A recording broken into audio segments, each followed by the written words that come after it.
네, 반갑습니다. 이번 주 주말 이슈 파이팅은 제국의 귀환, 납치된 주권이라는 제목으로 베네수엘라 사태를 심층적으로 분석하는 특집 다큐멘터리 형식으로 방송을 하겠습니다. 작전명 Absolute Resolve, 절대적 결의라는 이름으로 어제 우리나라 시간으로 새벽 1시 같아요. 현지 시간 새벽 1시에 베네수엘라의 수도 카라카스를 미국이 급습을 했습니다. 미 델타포스가 대통령 관저를 침투해서 부부를 생포해 왔습니다. 잠옷 차림으로 미 해군 강습 상륙함으로 강제 이송됐죠. 전쟁 선포도 없이, 선전포고도 없이 주권 국가에 대한 명백한 기습이었습니다. 보도에 의하면 약 150대의 전투기, 헬기, 드론이 동원됐고요.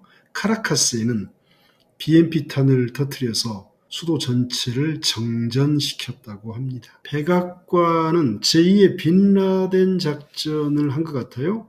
오른쪽 그림 보시면 2011년 오바마 빈라덴 사살 작전을 할 때 우리 오바마 대통령이 한쪽 구석에 앉아 있어서 자기는 이런 군사적 작전에 대해서 잘 모르니까 군사령관이 지휘하게 하고 본인은 구석탱이에 저렇게 쭈그러 앉아서 의도적으로 연출한 거죠. 근데 이번에도 말을 하고 트럼프의 별장에서 이런 상황실에서 트럼프는 생생하게 현장을 보았다고 합니다. 근데 이때하고 좀 차이가 있습니다. 빈 라덴은 명백한 테러 조직의 수장이었습니다. 하지만 베네수엘라 대통령 마두로는 유엔 회원국에 선출된 현직 국가 원수입니다. 빈 라덴은 국가 원수가 아니었어요. 그냥 테러 조직의 우두머리였습니다. 이건 어마어마하게 큰 차이가 있습니다. 그러면서 트럼프는 마두로 대통령이 안대를 끼고 귀를 막고 나이키 트레이닝복을 입고 수갑을 차고 오른손에 생수를 들고 그리고 뉴욕으로 와서 연방교도소에 수감되는 모습까지 그대로 노출을 했습니다. 정치적 쇼맨십이죠. 미국의 힘을 과시하려는 반대되는 국가 원수를 전리품으로 전시한 그런 아주 저질 정치쇼를 벌였다고 봅니다. 무너진 국제법, 이건 법치겠습니까? 폭력이겠습니까? 첫 번째, 면책 특권을 무시했습니다. 국제관습법상 현직 국가 원수는 절대적인 면책 특권을 가집니다. 미국은 이것을 무시하고 강제 체포를 감행했습니다. 두 번째, 자의적 규정입니다. 마두로를 대통령이 아니라 국제 마약 테러리스트로 규정했습니다. 이것은 1989년 미국이 파나마를 침공했던 방식과 똑같습니다. 자기 눈에 거슬리면, 마음에 안 들면 미국 스스로 국제법이고 관행이고 전부 무시하고 자의적으로 규정을 내려서 처단을 한 거죠. 세 번째는 승인 없는 전쟁입니다. 전쟁 선포 승인은 의회에 반드시 사전 승인을 받아야 합니다. 이 의회 공식적인 전쟁 선포 승인 없이 독단적으로 타국의 주권을 침해했습니다. 이것은 명백한 폭력입니다. 식민 통치를 선언했습니다. 트럼프가 어제 이렇게 얘기했습니다.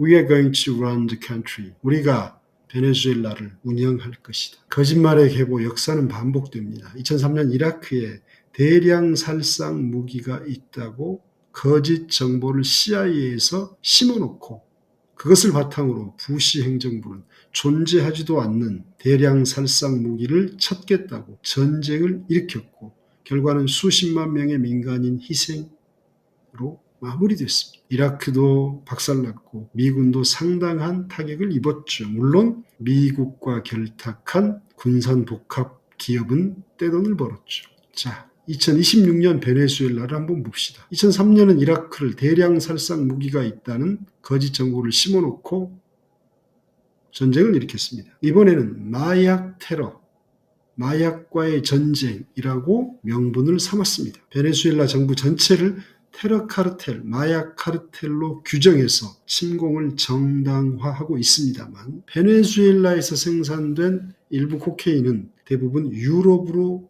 가는 걸로 알고 있습니다. 미국으로 들어오는 마약 성분은 중국에서 주 생산하는 걸로 알려져 있죠. 그럼 진짜 이유는 뭐냐? 이건 검은 황금, 원유의 저주입니다.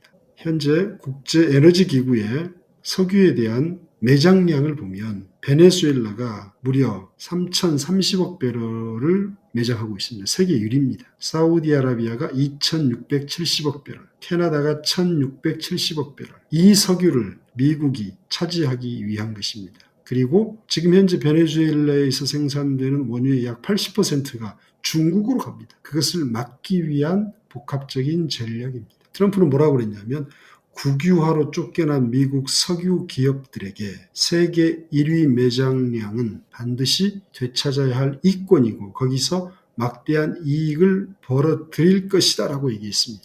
베네수엘라가 과거에 석유 산업을 국유화했습니다. 그러면서 미국에서 석유 개발을 위해서 베네수엘라에 진출했던 기업들이 강제로 쫓겨난 전력이 있습니다. 이제 그것을 강제로 되찾아오겠다는 거죠. 트럼프 코롤러리라고 합니다. 코롤러리가 여러 가지 뜻이 있습니다만은 우리가 일반적으로 필연적 결과 혹은 추론, 당연한 귀결, 업데이트 이런 뜻입니다. 그러니까 트럼프 중심으로 업데이트됐다. 뭐가? 과거 먼로 독트린. 먼로 독트린은 아시겠지만 미국 5대 대통령 제임스 먼로가 1823년 12월 2일인가 연두교서에서 밝혔죠. 뭐냐면 유럽 대륙에 대해서 미국은 간섭하지 않겠다. 마찬가지로 미주 대륙에 대해서 유럽은 간섭하지 마라. 다시 말해서 미국은 유럽 대륙에 관여 안 할 테니까 유럽도 아메리카 대륙 개입하지 말라. 그러니까 여기 아메리카 대륙은 미주 대륙은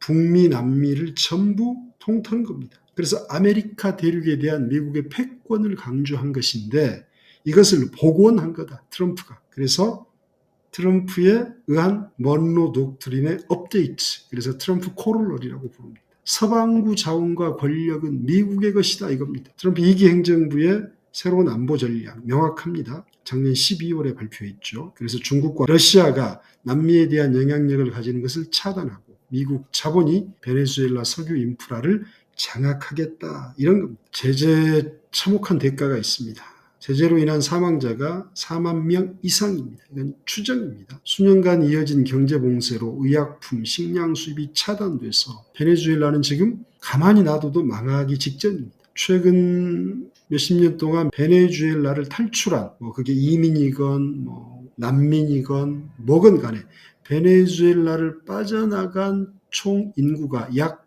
700만 명에 이릅니다. 670만 명, 700만 명 이런 약간 조금씩 다른 그런 자료가 있습니다. 민주주의 회복이라는 구호 아래 수많은 베네수엘라 시민들이 죽어갔습니다. 미국은 석유를 차지할 타이밍만을 기다렸습니다. 세계는 분노하고 있습니다. 미국은 고립될 겁니다. 유엔에서는 이렇게 바로 발표했습니다.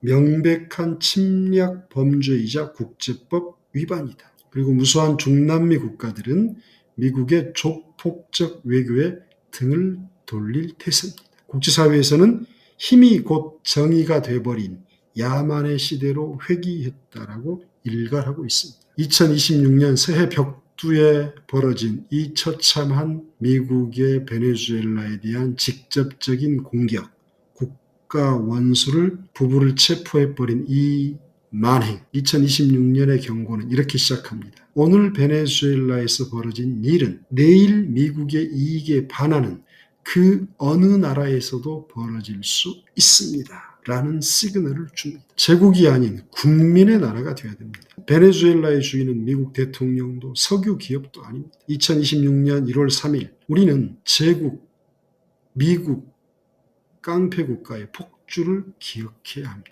오늘 이슈 파이팅 여기서 마치겠습니다. 감사합니다.